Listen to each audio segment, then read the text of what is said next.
Hello mummy. हाँ बेटा, कैसी है तू? मम्मी बस पूछो मत, जैसे जैसे मेरा पेट बढ़ता जा रहा है ना, वैसे वैसे बहुत दिक्कत बढ़ रही है। मम्मी मैं सोच रही हूँ ना, जापे के लिए आपके पास ही आ जाऊँ। फिर मेरा 8वां महीना शुरू हो गया ना, तो मैं नहीं आ पाऊँगी। हाँ हाँ बेटा, ये सही है, तू यहीं आ जा। आखिर वहाँ है कौन तेरी देखभाल करने के लिए? बेटा अब तो तुझे 8वां महीना लगने वाला है, तो ज़्यादा देर मत करना। जितनी जल्दी हो सके ना मेरे पास आ जाना। हाँ हाँ ठीक है मम्मी, मैं आज ही बैग पैक कर लेती हूँ। हाँ हाँ बेटा तू आ जा, मैं तेरे कमरे की साफ सफाई करवा देती हूँ।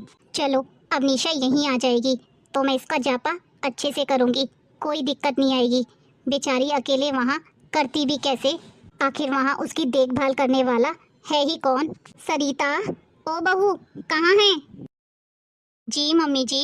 सुन, परसों ना निशा आ रही है, तो ऊपर वाला कमरा अच्छे से साफ सफाई कर देना, और सारी चादर भी बदल देना, और पर्दे भी, और सारी अलमारी भी साफ कर देना। मेरी बेटी को ना किसी चीज़ की दिक्कत नहीं होनी चाहिए। 8वां महीना लग जाएगा उसे। अब ना उसका जापा मैं यहीं करूँगी अच्छे से। जी मम्मी जी, मैं आज ही सफाई कर देती हूँ। और सुन, ऐसे टाइम पे ना प्रेग्नेंट औरतों को खट्टा बहुत पसंद आता है, तो तू आम का अचार निकाल देना एक अलग से बोट में। और हाँ, 4 बॉक्स के एक डब्बा बना लियो, और उसमें ड्राई फ्रूट भी भर के रख दियो। जी मम्मी जी।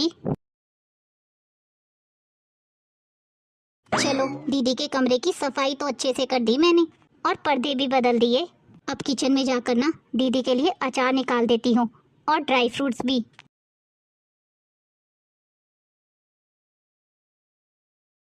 निशा किसी भी वक्त आती होगी, एक बार बहू से भी पूछ लेती हूँ। उसने सारी तैयारी तो कर ली है ना?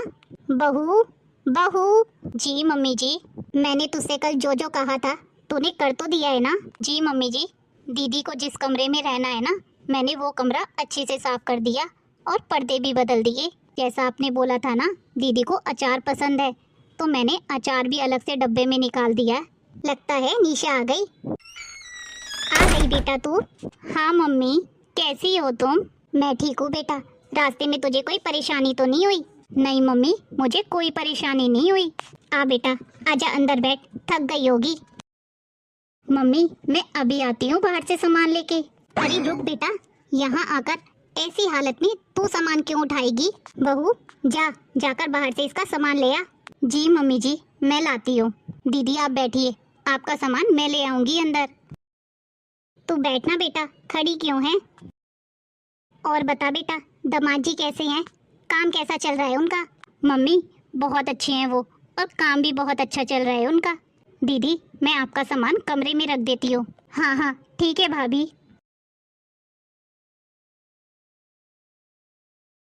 बहुत देर हो गई बाहर बैठे बैठे, थोड़ी देर कमरे में आराम कर लेती हूँ अब। बहुत तेज भूख भी लग रही है, बहुत देर से कुछ नहीं खाया। भाभी को बुलाकर कुछ अच्छा बनवाती हूँ। भाभी, भाभी। जी दीदी। भाभी एक ना काम कीजिए, मुझे ना ठंडा ठंडा मैंगो शेक पीना है, तो मेरे लिए प्लीज एक ग्लास मैंगो शेक बना दीजिए। जी दीदी, मैं अभी लेकर आती हूँ। क्या कर रही है मेरी बेटी? मम्मी मुझे ना मैंगो शेक पीने का मन कर रहा था, तो भाभी को बोल दिया। बस भाभी बना कर ही ला रही है। जो मन करे और जब मन करे ना, तो बेझिझक होकर अपनी भाभी को बोल दियो। भूखे मत रहियो, वरना बच्चे पर असर पड़ता है। लीजिए दीदी, मैं आपके लिए ठंडा ठंडा मैंगो शेक बनाकर लाई हूँ। बहू, इसका जब मन करे और जो मन करे ना, इसे टाइम से बनाकर दे दियो। तुझे पता है ना, इसको 8वां महीना लगने वाला है अब। इसे देखभाल की बहुत ज़्यादा ज़रूरत है, तो इसकी हर चीज़ का ध्यान रखियो। मम्मी जी, दीदी मेरी बड़ी बहन जैसी है, तो इनका ध्यान रखना तो मेरा फर्ज बनता है। दीदी आपका और कुछ खाने का मन हो तो मुझे बता देना, मैं किचन में ही हूँ। हाँ हाँ ठीक है भाभी। अब तो पेट में फिर से चूहे दौड़ने लगे। भाभी को बोल देती हूँ, थोड़े फ्रूट काट देंगी मेरे लिए। भाभी, भाभी। जी दीदी। भाभी मुझे ना बहुत भूख लगी है, तो आप एक काम करो, मेरे लिए थोड़े से फल काट के ले आओ। हाँ हाँ दीदी, मैं अभी लेकर आती हूँ। लीजिए दीदी, आम, केला, सेब, कीवी सब काट के लाई हूँ मैं। थैंक यू भाभी। दीदी मैं ना गैस पे सब्जी रख कर आई हूँ, आपका कुछ और खाने का मन हो ना, तो मुझे आवाज़ दे देना। ठीक है भाभी। सुबह से बहुत भूख लगी है, पहले कुछ खा लेती हूँ। भाभी, भाभी, जरा इधर तो आना। जी दीदी, अभी आती हूँ थोड़ी देर में। जल्दी से खाना खत्म करके दीदी के पास जाती हूँ, लगता है उन्हें किसी चीज़ की ज़रूरत है। भाभी, कितनी देर से बुला रही हूँ, आपको सुनाई नहीं देता क्या? इस प्लेट को ना भाभी साइड में रख दो और खाना बाद में खाना। पहले ना कमरे में आकर मेरे पैर दबा दो, बहुत दर्द हो रहा है। दीदी, सुबह से काम करते करते ना मुझे बहुत तेज भूख लग रही है। मैं बस 5 मिनट में खाना खत्म करके आती हूँ, फिर आपके पैर दबा दूंगी। वाह भाभी वाह, मैं 8 महीने की प्रेग्नेंट हूँ और तुम्हें अपने खाने की पड़ी है। कितनी देर से आवाज़ दे रही हूँ मैं तुम्हें। दीदी, मैं आपका काम करने से मना तो नहीं कर रही, वो मैंने ना सुबह से कुछ नहीं खाया। बस दीदी, मैं 2 मिनट में खाना खत्म करके आपके पास आ जाती हूँ। निशा बेटा, क्या हुआ, किस पर इतना गुस्सा कर रही है तू? मम्मी देखिए ना, मैंने भाभी से सिर्फ इतना कहा है कि कमरे में आकर मेरे पैर दबा दो, लेकिन ये कह रही हैं पहले मैं खाना खत्म कर लूँ फिर आऊंगी कमरे में। बहू, तुझे शर्म नहीं आती? मेरी बेटी इस हालत में है और तुझे अपने खाने की सोच रही है। मम्मी जी, मैंने दीदी से सिर्फ 5 मिनट मांगे हैं, सुबह से लगातार काम कर रही हूँ। सुबह से नाश्ता भी नहीं किया है मैंने, बस खाना खा के दीदी के पास ही जा रही थी। भाभी, तुम्हारा खाना इतना ज़रूरी नहीं है जितना मेरे पैर दबाना। तुम्हारा ना फर्ज बनता है, थोड़े बहुत मेरे पैर दबा दोगी ना, तुम्हारे हाथ नहीं टूट जाएंगे। ठीक है दीदी, आप कमरे में चलिए, मैं अभी आती हूँ। खाना तो मैं बाद में खा लूँगी। भाभी, जरा अच्छे से पैर दबाओ, ऐसा लग रहा है जैसे हाथों में जान ही नहीं है। जी दीदी। अरे ऐसे ही सेवा करेगी ना अपनी नंद की तो तुझे बहुत पुण्य मिलेगा, बड़ी नंद है तेरी। क्या हुआ दीदी, अब खड़ी क्यों हो गई? भाभी, तुम ना रहने दो, जाओ जाकर अपनी किचन संभालो और थोड़ी देर में ना मेरे लिए चाय बना कर ले आना। जी दीदी। जब तक बेटा तू यहाँ पर है ना, अपनी भाभी से सेवा करवा ले। अरे मम्मी, कैसा आराम, मेरी सेवा इनसे होती ही कहाँ है। भगवान ने ना इन्हें एक मौका दिया है, कम से कम मेरी सेवा करके ही कुछ पुण्य कमा ले। दिन भर काम करके इतना थक जाती हो ना कि आज तो मेरे पैरों में बिल्कुल जान ही नहीं है। जैसे सुबह से लगातार काम कर रही हूँ, कमर दर्द से टूट रही है। ऊपर से ये दीदी इतनी कड़वी बातें बोलती है ना कि दिल में तीर की तरह चुभती है। भाभी, ओ भाभी। जी दीदी। भाभी, कब से बोला है मैंने चाय बनाने के लिए आपको? दीदी वो छोड़ो, इनसे कुछ कहना ही बेकार है, फिर मम्मी जी ने सुन लिया ना उल्टा मुझे ही डांटेंगी। जल्दी से चाय बनाकर इन्हें दे आती हूँ, क्योंकि इन लोगों को ना मेरे दुख दर्द से वैसे भी कोई फर्क नहीं पड़ता। क्यों बहू, तुझे कितनी देर पहले बोला था चाय के लिए? मेरी बेटी कब से आवाज़ दे रही है? जी मम्मी जी, बस बना ही रही हूँ। मेरी बेटी को ना इंतज़ार करना बिल्कुल पसंद नहीं है। जी मम्मी जी, आप कमरे में चलिए, मैं अभी लेकर आती हूँ। लीजिए दीदी, आपकी चाय। भाभी, ये शक्ल पे 12 क्यों बजे रहते हैं तुम्हारे? तुम्हें मेरा काम करने में लगता है कुछ ज़्यादा ही परेशानी हो रही है। नहीं दीदी, वो थोड़ा ना कमर में बहुत दर्द हो रहा था इसलिए। भाभी, ये कैसी चाय बनाई है? इसमें अदरक क्यों डाली है?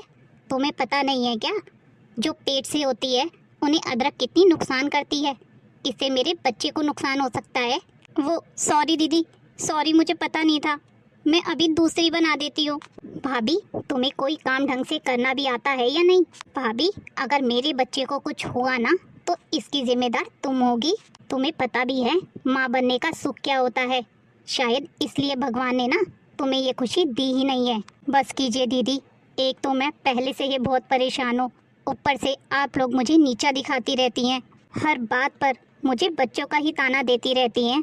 अब इसमें मैं क्या करूँ, मैं माँ नहीं बन पा रही हूँ। मैंने ऐसा कौन सा पाप किया है, क्या गलती है मेरी? हर रोज ना मुझे यही सुनना पड़ता है। मैं भी डॉक्टरों के चक्कर लगाते लगाते थक गई हूँ, हर मंदिर में माथा टेका है, दुआ मांगी है, लेकिन भगवान की मर्जी के आगे मैं भी मजबूर हूँ। ये रोना धोना तू मेरी बेटी के आगे क्यों गा रही है?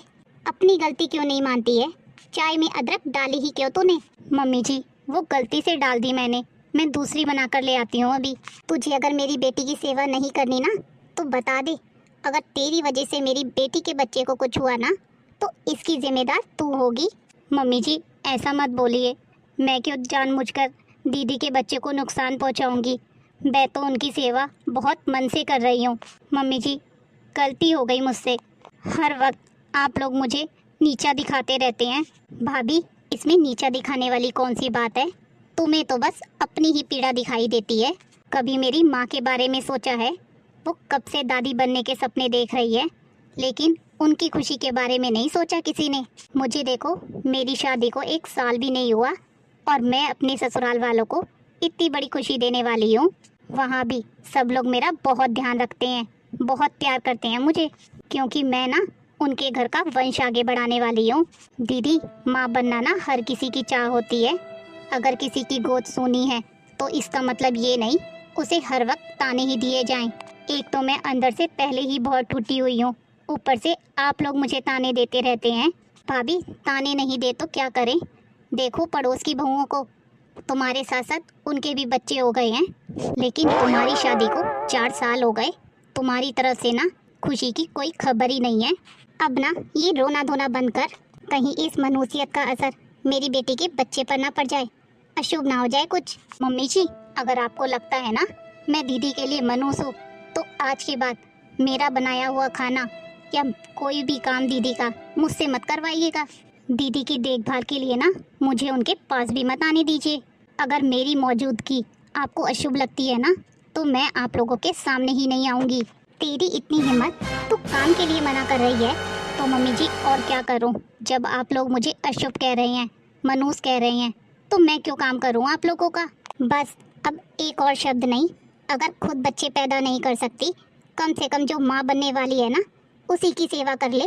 तुझे पता भी है माँ बनने में कितनी तकलीफ होती है। मेरी बेटी 9 महीने का दर्द सह रही है, कम से कम इसकी सेवा करके ही कुछ पुण्य कमा ले तू। मम्मी जी किसी औरत के लिए ना माँ न बन पाना ना बहुत बड़ा दर्द होता है। जाकर किचन के काम कर, मुझसे बहस करने की जरूरत नहीं है।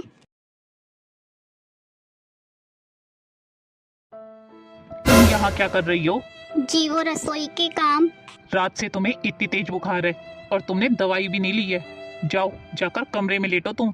कुछ नहीं जी, हल्का सा बुखार था, दवाई खा लूँगी ना तो सब ठीक हो जाएगा। आप मेरी चिंता मत कीजिए। आप ऑफिस जाइए, ऑफिस के लिए लेट हो रहे होंगे, कहीं आपको देर ना हो जाए। ठीक है मैं जा रहा हूँ, पर दवाई ले लेना ध्यान से और थोड़ा आराम कर लेना। पूरा दिन किचन में लगी रहती हो। अरे तबीयत ज़्यादा खराब हो जाएगी तो कौन करेगा तुम्हारा? जी मैं ले लूँगी और अपना ध्यान भी रखूँगी।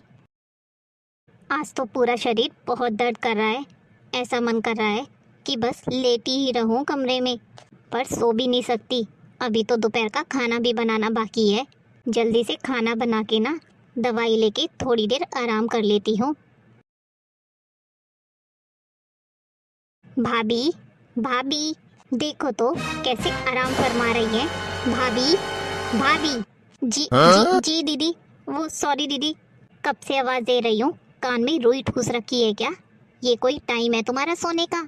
जब मर्जी कैसे सो जाती हो, कैसे नींद आ जाती है तुम्हें? दीदी आज ना मुझे बहुत तेज बुखार है, तबीयत ठीक नहीं थी इसलिए लेट गई। तुम्हारे ड्रामे फिर चालू हो गए? तुम्हें हर 2 दिन में कुछ ना कुछ होता ही रहता है क्या? दीदी मैं ड्रामे नहीं कर रही, सच में मुझे बहुत तेज बुखार है, रात से ही हो रहा है। भाभी जाओ किचन में और जाकर ना मेरे लिए कचौड़ी सब्जी बना दो। मेरा ना आज कचौड़ी सब्जी खाने का बहुत मन कर रहा है। पर दीदी, परवर कुछ नहीं, जाओ किचन में, वरना मम्मी को बोल दूंगी, फिर तो तुम्हें उठना ही पड़ेगा। नहीं दीदी, मैं अभी बना कर लाती हूँ, जाओ जल्दी और बना कर ना मेरे कमरे में ले आना। इनके रोज के ड्रामे हैं ये, कभी हाथ दर्द तो कभी सिर दर्द तो कभी बुखार, इनके तो दुख दर्द ही खत्म नहीं होते। आज तो पता नहीं क्या हुआ, पेट में इतना दर्द क्यों हो रहा है? हे भगवान, ये कैसा दर्द है, समझ ही नहीं आ रहा। निशा बेटा, क्या हुआ बेटा, तेरा चेहरा इतना उतरा हुआ क्यों है? मम्मी पता नहीं, 1 घंटे से ना पेट में बहुत दर्द हो रहा है। क्या बेटा, ऐसा कैसा दर्द हो रहा है तुझे? मम्मी मुझे नहीं पता, मैं तो सोच रही हूँ एक बार डॉक्टर के पास जाकर दिखाई आती हो कि दर्द क्यों हो रहा है। मम्मी चलिए ना, डॉक्टर के पास चलते हैं। हाँ हाँ चल बेटा, अभी डॉक्टर को दिखा कर आते हैं।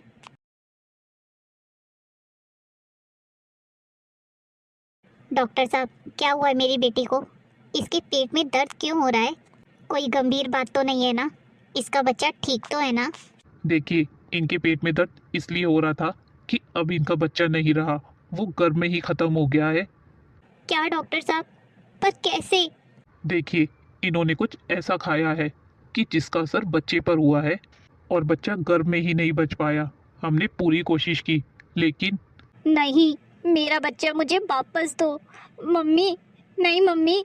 देखिए, आप हिम्मत से काम लीजिए, क्योंकि अब इनके लिए गर्भ धारण करना बहुत मुश्किल होगा और आगे भविष्य में भी इनके माँ बनने की संभावना भी बहुत कम है। मैं ना डिस्चार्ज पेपर रेडी करता हूँ, आप इन्हें घर ले जाइए। ना मेरी बच्ची, रो मत, चुप हो जा। मम्मी, आखिर भगवान ने मुझे किन कर्मों की सजा दी है जो मेरा बच्चा दुनिया में आने से पहले ही मुझसे छीन लिया। चुप हो जा बेटा, हिम्मत रख, होनी को कौन टाल सकता है। हे भगवान, पता नहीं मेरी बेटी को किन कर्मों की सजा मिल रही है। जब से अपना बच्चा खोया है कितनी उदास उदास रहने लगी है ये। निशा बेटा, कब तक ऐसे ही रोती रहेगी बेटा? तेरा अबॉर्शन हुआ है बेटा, थोड़ा तो अपने आप को संभाल। ऐसे में तेरा शरीर और ख़राब हो सकता है। अभी तेरा शरीर नाजुक है। मम्मी, जिस खुशी पर मैं इतना घमंड कर रही थी ना, वो खुशी मुझसे एक पल में छिन गई। मैंने भाभी के दर्द का मजाक उड़ाया था। मुझे अपनी प्रेगनेंसी पर इतना घमंड था कि मैंने उनकी तकलीफ़ समझने की कोशिश ही नहीं की। मैंने उन्हें जानबूझकर परेशान किया, उन्हें हर बात पर ताना मारा। क्या मेरे साथ जो हुआ वो मेरे उन्हीं कर्मों का फल था? लेकिन अब मुझे लगता है भगवान ने शायद मुझे एक मौका दिया है कि मैं अपनी गलती समझ सकूं। दीदी, भाभी, मुझे माफ़ कर दो। मैंने तुम्हें बहुत दुख दिया, तुम्हारे सबसे बड़े दुख का मजाक उड़ाया, तुम्हें हर रोज़ ताने मारे। मुझे अपनी खुशी का इतना घमंड था ना कि मुझे तुम्हारी तकलीफ़ दिखाई ही नहीं दी। आज मुझे समझ आया है कि माँ बनने की खुशी किसी औरत को बड़ा नहीं बनाती। भाभी, आज तक तुमने मेरी इतनी सेवा की और मैंने तुम्हारे साथ क्या किया? तुम्हें हर वक्त ताने दिए, दुख दिया। देखिए दीदी, जो हुआ उसे बदला नहीं जा सकता, लेकिन आपको आपकी गलती सच में समझ आ गई है, तो आगे से किसी को इतने ताने देकर उसका दुख दर्द और मत बढ़ाना। बहू, तू मुझे भी माफ़ कर दे, क्योंकि इसमें सबसे बड़ी गलती मेरी है। मैं भी भागीदार हूँ इस गलती में। मैंने हमेशा अपनी बेटी की खुशी देखी, लेकिन तेरा दुख दर्द समझने की कोशिश ही नहीं की। तेरी कितनी तबीयत खराब थी, कितनी बीमार थी तू, लेकिन हमने तुझसे काम करवाना नहीं छोड़ा इसी हालत में। मैंने बार बार तुझे ताने दिए कि माँ नहीं बन सकती, बार बार तुझे इसी बात पर नीचा दिखाया। एक माँ होकर ना मैं दूसरी औरत का दर्द ही नहीं समझ पाई, और इसमें सबसे ज़्यादा गलती ना मेरी ही है। बहू, तू इस घर की बहू नहीं, बेटी है, लेकिन मैंने तुझे कभी बेटी जैसा प्यार ही नहीं दिया। लेकिन आज ना मुझे मेरी गलती समझ आ गई है। नहीं मम्मी जी, आप मुझसे बड़ी हैं, माफ़ी मत मांगिए आप मुझसे। बस अब आगे से ये ध्यान रखिए मम्मी जी कि मुझे माँ ना बनने का ताना मत दीजिए। बहुत दुख होता है मम्मी जी। भाभी, आज मैं आपसे वादा करती हूँ, अगर भगवान ने फिर कभी मुझे माँ बनने का मौका दिया ना, फिर मैं किसी दूसरी औरत को उसकी माँ ना बनने की क्षमता से नहीं आंकूंगी। हाँ बेटा, किसी की खुशी मनाना अच्छी बात है, लेकिन अपनी खुशी के घमंड में किसी दूसरे के दर्द का मजाक बनाना ना बहुत बड़ा अन्याय है। दर्द चाहे किसी का भी हो, उसका मजाक नहीं उड़ाना चाहिए, क्योंकि आज हम किसी के दर्द पर हंस रहे हैं, लेकिन कल वही दर्द हमें ज़िंदगी का सबसे बड़ा सबक दे सकता है।